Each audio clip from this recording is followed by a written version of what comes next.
आपण पाहत आहात RK न्यूज, बातमी तुमची, आवाज आमचा। बिद्री साखर कारखान्याची FRP नुसार सुधारित एकरकमी उचल प्रतिटन 3614 रुपये जाहीर। व्हिडिओ कॉन्फरन्सद्वारे थेट मुंबईतून अध्यक्ष KP पाटील यांनी बिद्रीच्या प्रधान कार्यालयातील पत्रकार बैठकीत केली घोषणा। यावेळी उपाध्यक्ष मनोज फराकटे व संचालक मंडळ, व्यवस्थापकीय संचालक RD देसाई, कार्यकारी संचालक SN घोरपडे उपस्थित होते। ಅನ್ನದಾತರಿಗೆ ಯಾತಕ್ಕಾಗಿ ಹೋರಾಟ ಯಾತಕ್ಕಾಗಿ ಹೋರಾಟ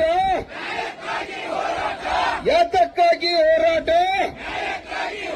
ಕಬ್ಬಿನ ಬೆಲೆ ನಿಗದಿ ಮಾಡಲೇಬೇಕು।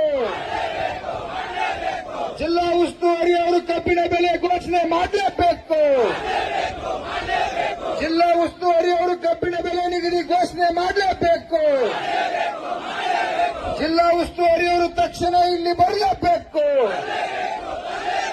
ಜಿಲ್ಲಾ ಉಸ್ತುವಾರಿ ಅವರು ಇಲ್ಲಿ ತಕ್ಷಣ ಬರಲೇಬೇಕು। ಕಾರ್ಖಾನೆ ಮಾಲೀಕರು ಬೆಲೆ ನಿಗದಿ ಮಾಡಲೇಬೇಕು।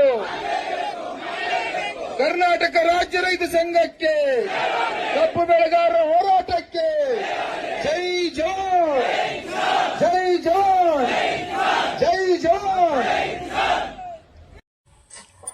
RK न्यूज चॅनलला लाईक करा, शेअर करा आणि सबस्क्राईब करा।